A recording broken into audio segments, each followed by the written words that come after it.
All right, welcome back to the show, everyone, and good afternoon to you.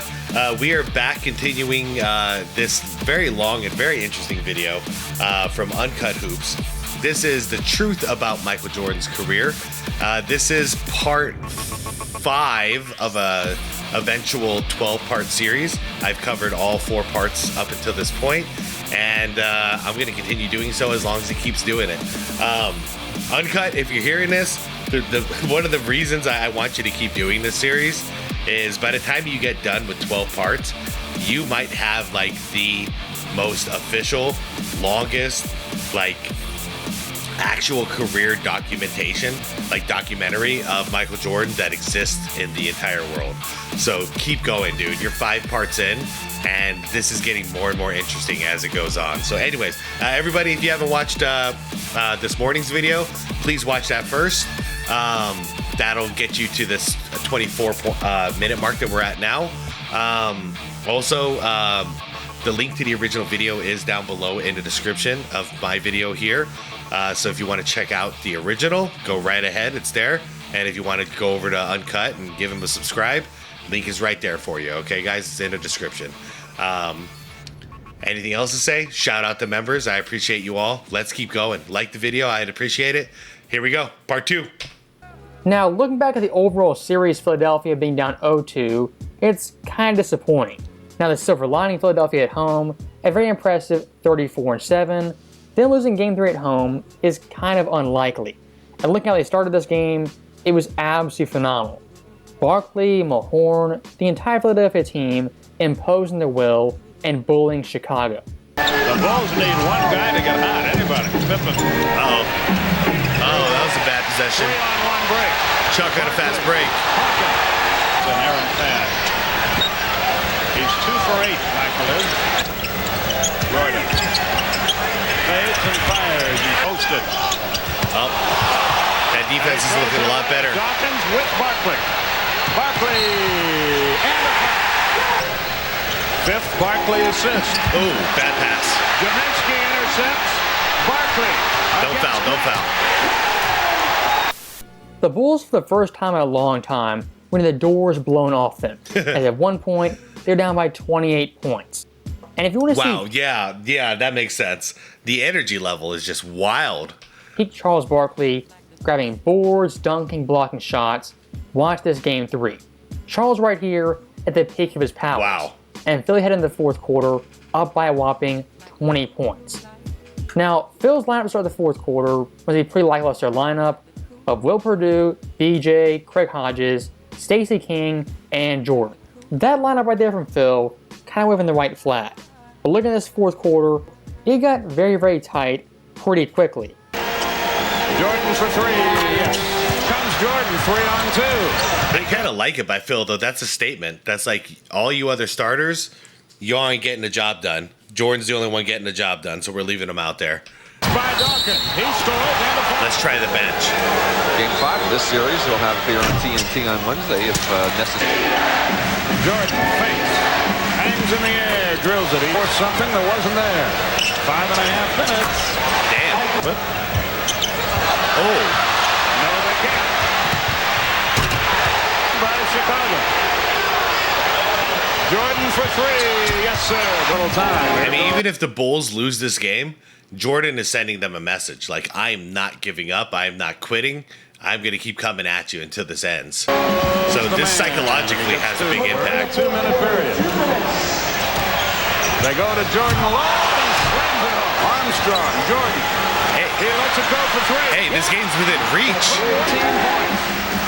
He gets a pick from kneeling. He's in 2-point country. Uh-oh. No. And about to return. He made it.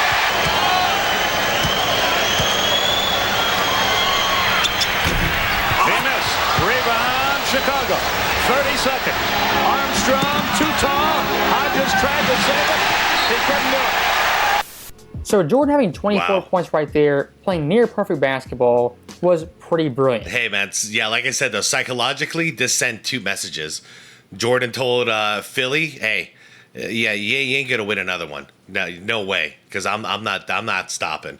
And he didn't care who the hell the other 4 people were that were on his team in that lineup.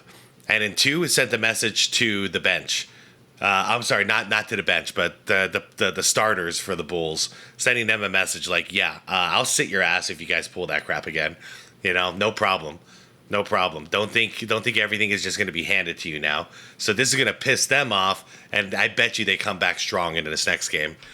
And looking through league history at the official record books, the most points in the fourth quarter in the playoffs is as follows. Allen Iverson, 26 versus the Bucks, 2001. Second place, Jordan this game. Third place, Ja versus the Lakers. And fourth place, Curry versus the Rockets. So Jordan right here in the fourth quarter, an all-time great performance he nearly pulled off with Pippen, Grant Cartwright, as well as Paxson on the bench. Now for a Game 4 in a best-of-7 series, that's a pivotal game. If you're up 2-1 win that game, you're up 3-1, in control of the series. All right, I'm calling Bulls whoop the hell out of Philly this game. Just based off of how that last game went. Let's find out. Probably going to win. Lose Game 4 is 2-2. It's any one series. Now, the big-time wrinkle in this game, Pippen was not playing due to death in the family. Oh. Everyone understands that. But besides that, still a big-time game minus Scotty. And for someone like Jordan in a spot like this, just go ahead and pencil him in. He's going to score 40 points, which of course he did, getting 45. I'm surprised Phil's starting Stacey King too here. But looking at Jordan the passer in this game, also pretty phenomenal.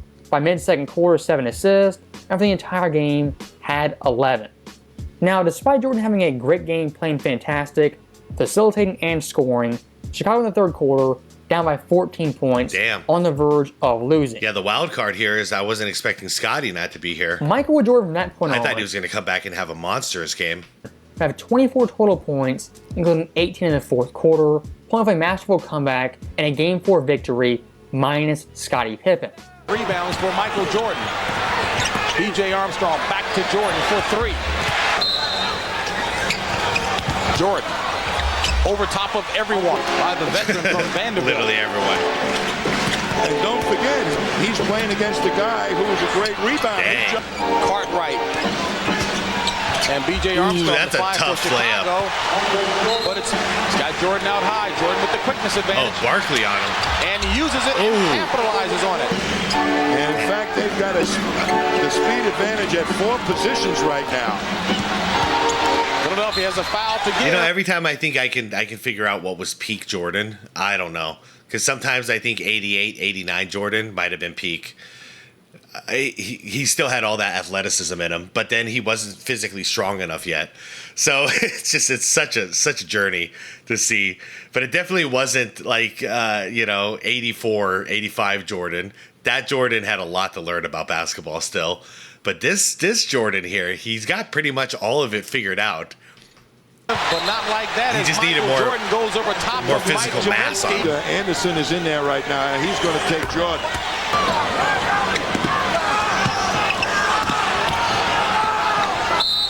You really try to hold serve. So this is obviously a major accomplishment by shooting situation. Right now, they're going back to their own home. So this series versus Big Philadelphia, Michael Jordan in the fourth quarter has an absolutely bonkers. The first 4 games, 61%. 17 points per game, 1 assist, 61.5% shooting, and from the line, a perfect 100%. Those numbers right there are video game type numbers when you're playing on rookie mode. And think about this. Michael Jordan being so great this game, this series, with Philadelphia and the Bucks, and in Michael Jordan lore mythology, it's never ever brought up.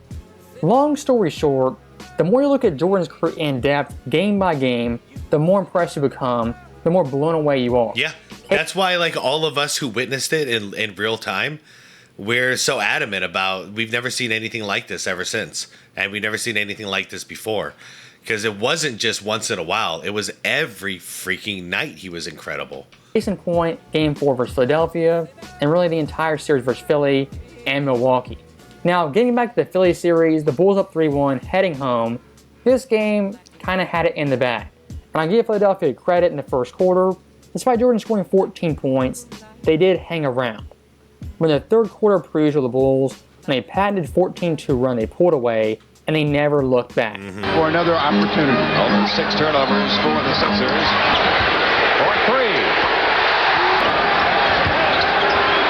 Michael Pippen. Scottie Pippen open for the jumper. Another turnover. Pass into Jordan. Listen to this place. It's over. ladies and gentlemen. So Jordan's fourth quarter Nice rush in sound Game 5, they simply weren't needed. Chicago won by 18 points. They cruised to a victory. But still looking at Jordan's total fourth quarter stats this series, they're absolutely nuts. 14.8 points, 61% shooting. And the line didn't miss a single shot. I mean, that right there is absolutely stunning. But for some context historically, the highest fourth quarter series ever, it ranks second all time, only behind Jordan in 1997. Now, broad in the scope, not looking at fourth quarter play, but second half play Jordan this series, averaged a staggering 24.4 points. Yeah, well, and that's, I'm sure, what his coach wanted him to do, too. Spend the first half, get your team involved. Second half, if we need a hero, you're the hero. Hypothetically speaking, if Jordan this series only played second halves, out of the Bulls' leading scorers still, he ranked first overall, ahead of Pippen, Grant, Paxson, the entire lot. That's crazy. And again, compared to the rest of history, that 24.4 second half average is the highest for a single series. Proof right there that Kobe was the closer for that Lakers team.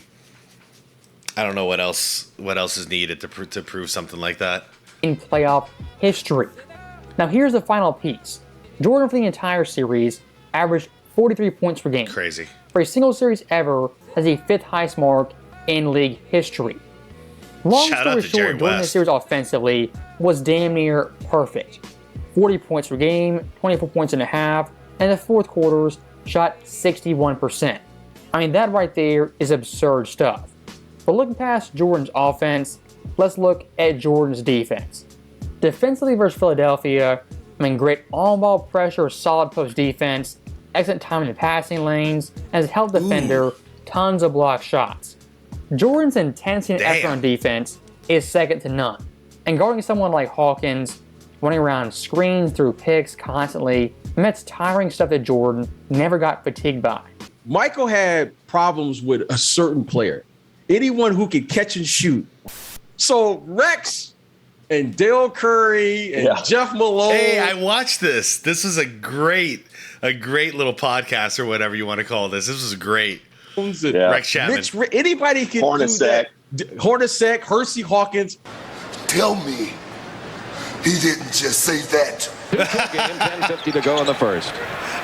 Dawkins to Hersey Hawkins. He has Michael Jordan on him. His first.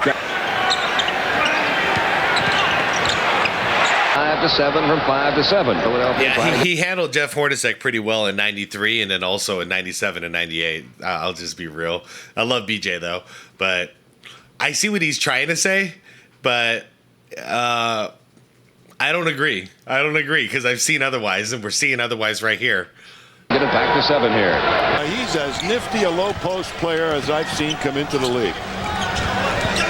Chicago cuts the Philadelphia lead to 3. See, the thing with MJ is he never switches. He's going through every single time. The quick jumper. Barkley already with 7 rebounds tonight. Hersey Hawkins slip. Good hustle. That's a little easier when Stacey King comes over and sets a pick like that for you, too. 10 on the shot clock. You see, Chance to get right back in it. They're down by 3. They're going to run it again, and Michael is reading it. And I have to wonder in a modern game, because I don't know if you guys notice, but everything is, you'll see about like 15 switches per play, per possession. And that's where a lot of the miscommunication on those switches is where a lot of these wide open shots are coming from. And I wonder what would happen. What would happen if everyone was just instructed for a game to run through the screens, push through the screens, no switching for one game? I'm curious if it would be less open shots or more open shots. I mean, mind you see what Jordan's doing. You have to run your ass off in order to compensate for this. And he had to deal with this with like Reggie Miller as well. But look, he's closing out passing lanes. Doing a great job of making Hawkins work for that ball. Because I'll just point this out once. Okay, where he's following now, he could follow him to the spot, or he can be smart and cover the passing lane. And I like what he's doing there because now he's basically putting pressure on him as well. See? I dare you to pass it now. Good luck. Yep. Jordan doing a great job of making. That was a lazy pass at the end. So look at Jordan's defense right there. I mean, this guy's willpower, endurance, physical toughness, and mental toughness, it's non-pareil. Running through picks and screens like that over and over and over again, for an average NBA player, it would break them. Yeah. For someone like Jordan, look at him. He does that and more, and offense gives you 43 points per game like it's nothing. Michael Jordan, quite literally, is not human. And looking at his defensive stats, they're pretty phenomenal. I hate to say it, I don't see Scotty guarding him.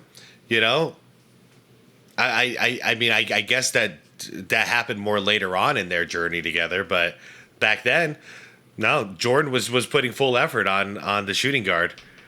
Philadelphia, and then also still scoring 40 points a game. Started by Jordan, shot an abysmal 17 of 58. 10 of 38. Percy Hawkins, Jordan's prime target, only 10 for 38.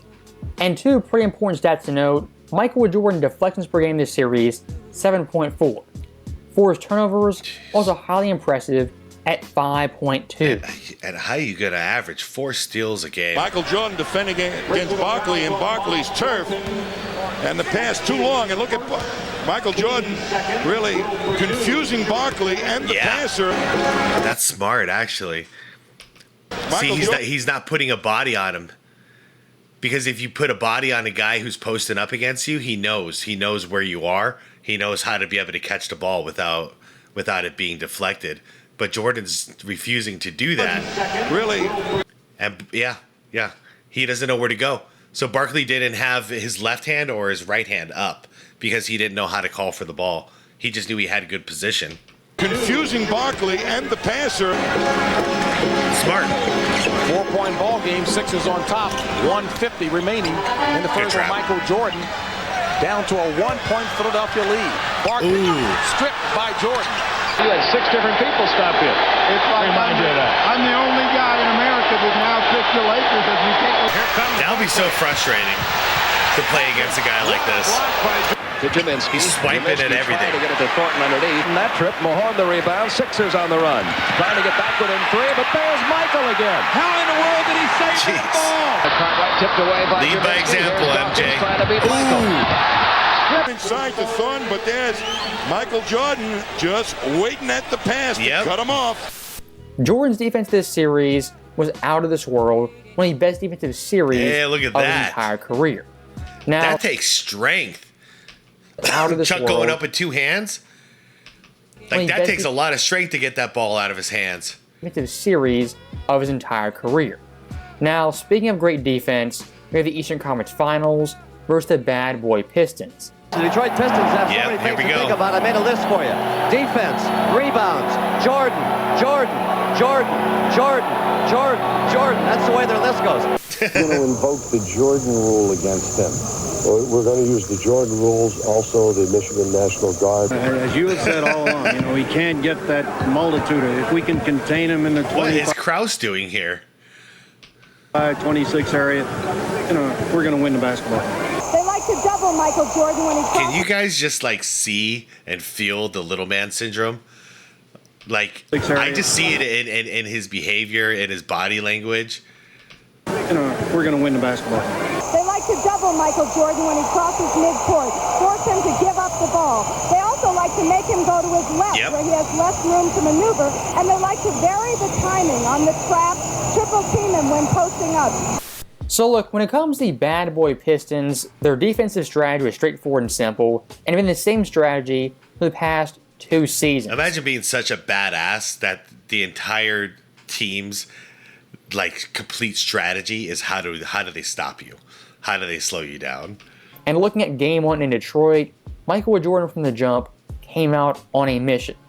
In the first quarter, 14 points, the Bulls up, everything's going as planned. And by halftime, Jordan had 26 points, one of the best halves of his career, versus the bad boy Pistons. Now, in typical Pistons fashion, the way Jordan got those points, everything was difficult, contested, and of course, extremely physical. 26 of the 43, and that despite the fact that Michael Jordan has spent more time on the floor of the Palace than the newly purchased broom. He injured his left hip when he went down hard at the end of the first quarter, but he went down at least 2 or 3 more times, all the while hitting on 9 of 15 from the court and scoring 26 of the 43 points that Chicago has at halftime. He dies. So MJ right there in the first half, hitting the ground numerous times, getting banged up, and he was borderline injured after one half of basketball. Yo, I love me some Rocky IV, man. The Russian. In the third quarter, Detroit's defense cranked it up even more, as there are more double teams, more triple teams, and they're even more physical. And again, the game plan is quite simple. Forget about Pippen, Cartwright, Paxson, and Horace Grant.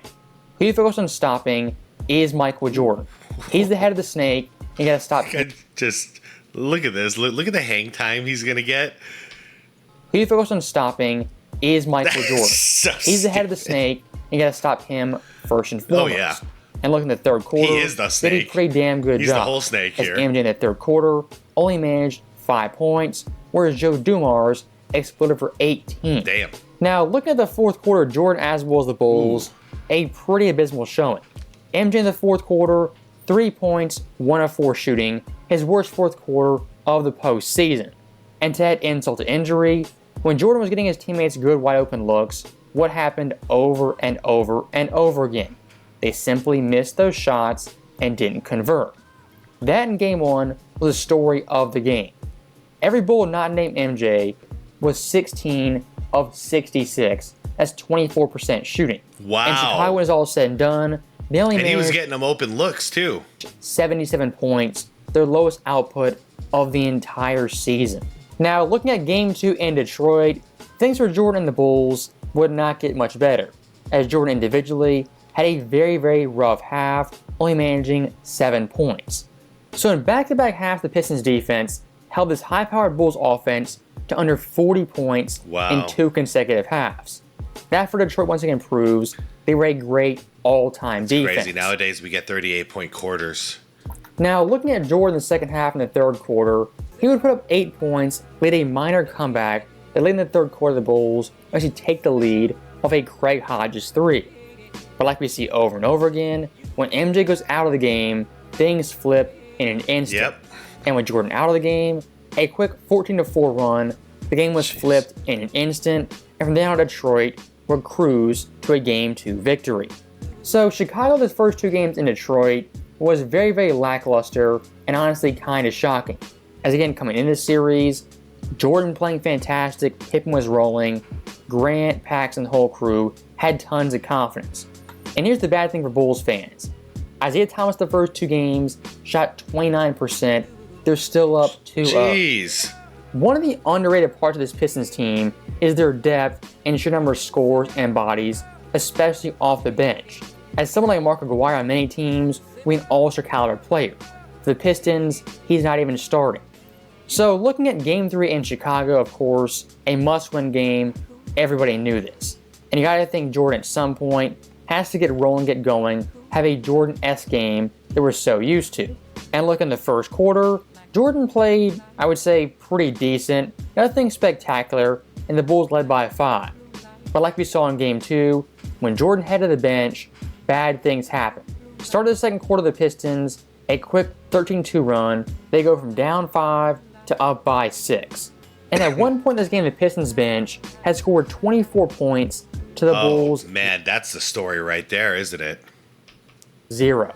So right here, some honest signs the Bulls are not going to win this game. They're going to go down 0-3. In the third quarter, the signs got even worse, as Horace Grant in the third quarter had 4 fouls and picked up his 5th. At this point, the Bulls, down by 14 points, they needed a miracle. And Michael Jordan yet again delivered in a big-time way.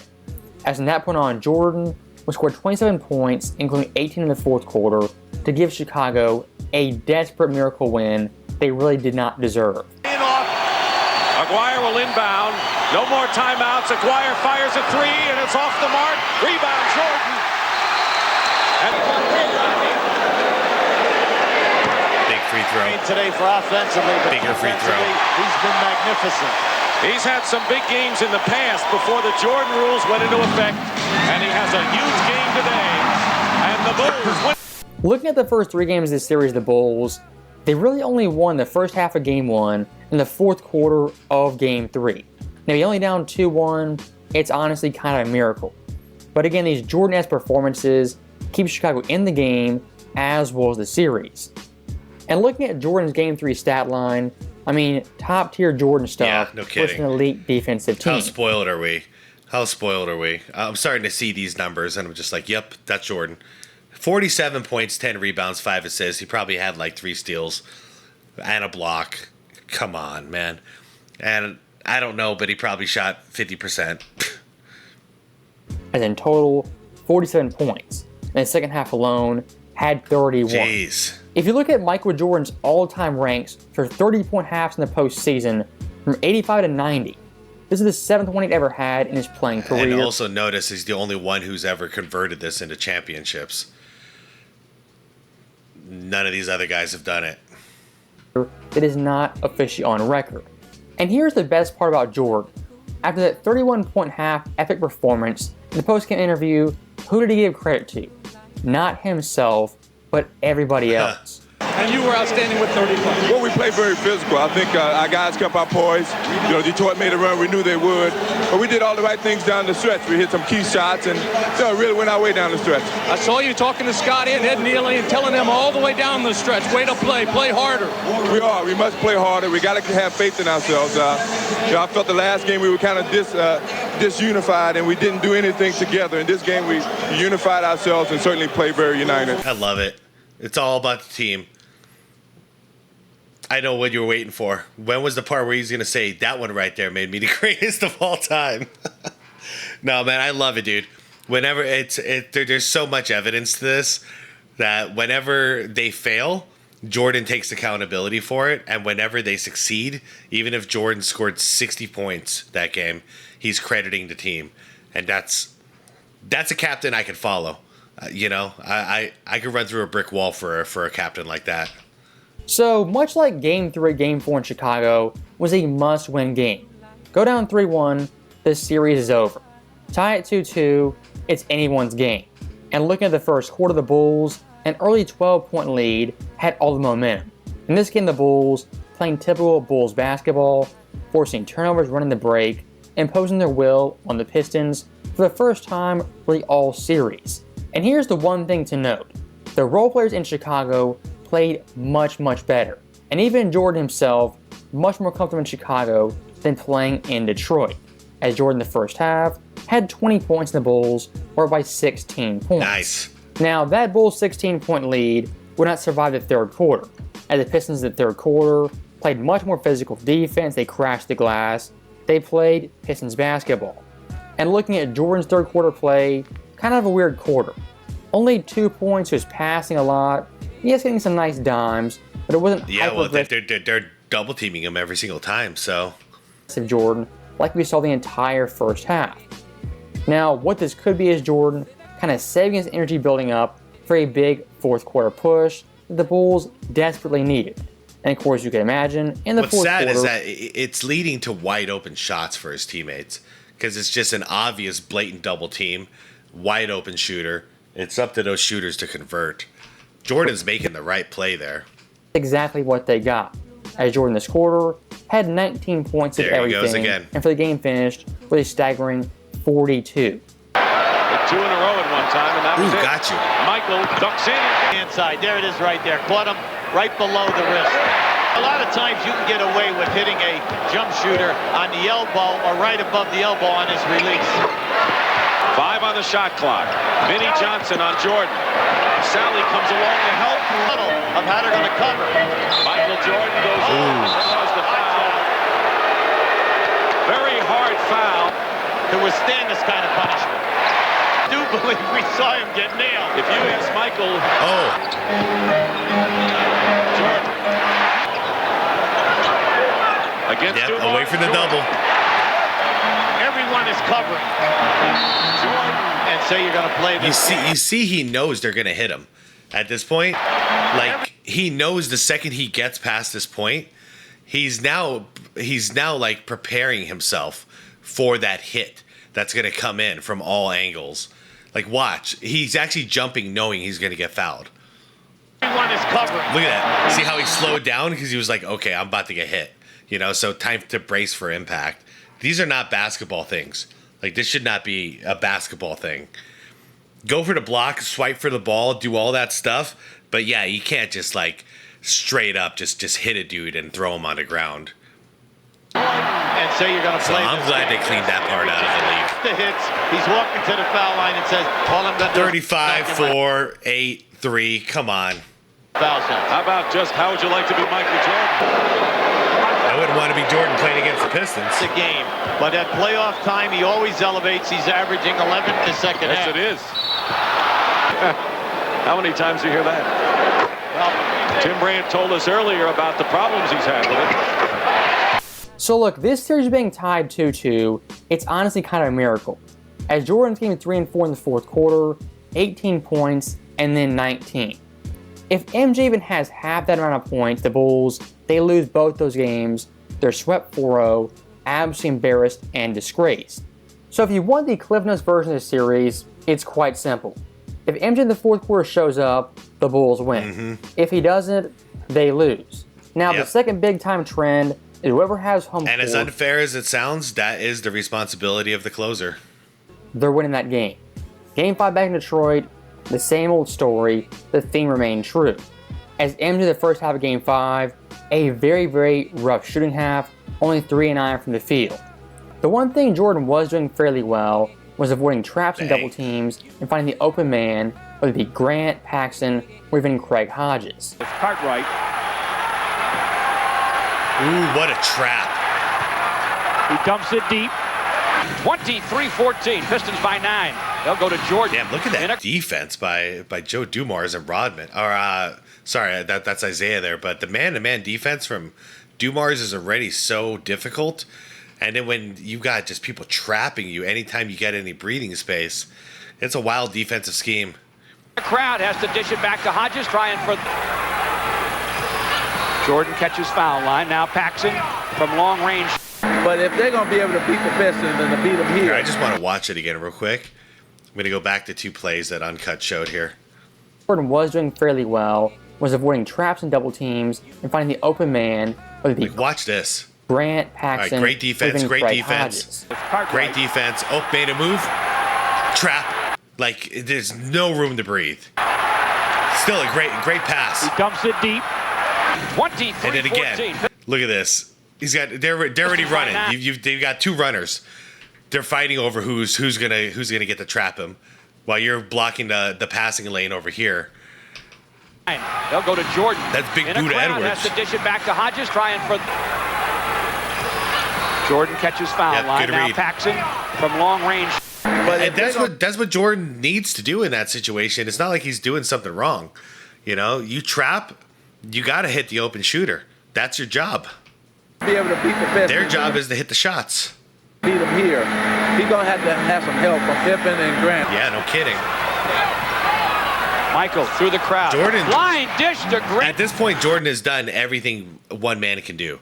Like, he needed some damn support. Like, this is ridiculous. How far he was able to take this for so many years while doing 50% of the work all by himself. Clock at 10. Cross-courting to Jordan. He slips and falls. Keeps the dribble. Wraps around the feed to Grant. These are really double and triple teaming, and he's going to be in a position where he keeps kicking to open people. Now we'll see whether the Bulls will be able to make these shots. Here's Michael Jordan on the break for the Bulls. Nice bounce ahead to BJ. Now, despite Detroit playing so well, Jordan playing so poorly, the Bulls at half only down by 5. All things considered, not the worst spot in the world. And look at the third quarter, the Bulls semi-competitive, end of the third quarter, only down by 8. And MJ playing the entire quarter, 11 points out of the Bulls' 23, finally took a break at the start of the fourth quarter, and that's where things really went south. As that Pistons lead that was 8, ballooned to 14 points, and they never looked back. Sometimes basketball is complex, there's tons of angles, and things are very, very nuanced, not straightforward. This series, this game, was none of the above. What it comes down to this match at the Bulls, just simply not shooting well. Jordan this game, 37%. Ouch. The team overall, even worse. I'm noticing a pattern in these highlights from Uncut for this game. Maybe he was hurt. He does not want to go into paint. He's staying the hell out of here. So I see him penetrating, but then he's staying in this range. He's settling for jumpers, in other words. And that is, I mean, the best way to beat a player like this, especially how he was back at this point. He wasn't as much of a shooter as he was a rim attacker. That was the right way to beat him. And once again, the fourth Unfortunately, quarter, though, it wasn't because he didn't want to go to the basket. It's because he kept getting hit, kept getting thrown onto the ground whenever he went to the basket. And that's what made this whole thing unfair. Jordan getting guys open looks, they simply were not converting.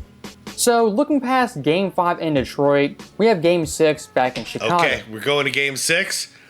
That'll leave about 30 minutes for the next video.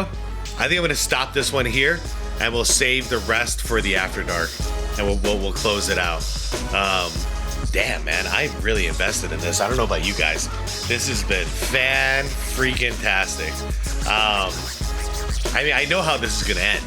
Like, I'm sure most of you know how this ends, but it's so cool to see the breakdown of every single game and getting a true understanding of how this all went down. Anyways, you guys, no long outro. I'm going to head out. I'll see you guys for the After Dark, hopefully, and we'll finish off this amazing video. Remember, the link to Uncut is down below in the description of this video. If you want to check out the channel, or if you want to watch ahead of me, go right ahead. Uncut, fantastic job so far. I'll be back tonight, you guys. Like the video, subscribe to the channel. If you want more content like this, hit that bell if you want to get notified for the one for the After Dark tonight. And everyone, be water, my friends. I'll see you soon.